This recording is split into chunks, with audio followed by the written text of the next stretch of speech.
Welcome. In front of me is a T tablet from T-Mobile, and today I will show you how you can record screen on this device.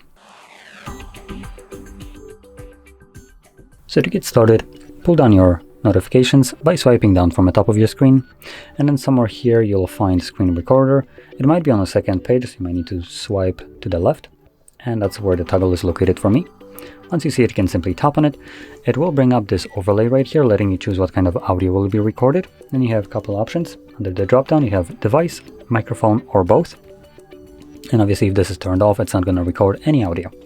And then below that, we have show touches on the screen, which will record a semi-transparent gray dot on the screen wherever your finger was pressing it. Let's select start. It will begin a 3-second countdown. And then with a notification, it will begin recording.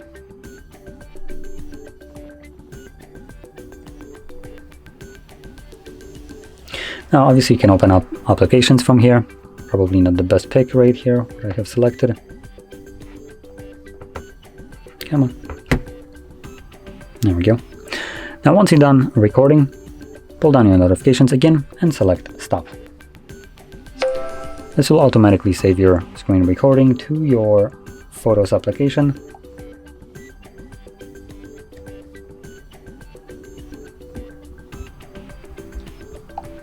So in here, we're gonna navigate to library, and you will find movies album. And in here, you'll find obviously video recordings along with screen recordings. And you can see it's already playing. So there we go. Now, if you found this very helpful, don't forget to hit like, subscribe, and thanks for watching.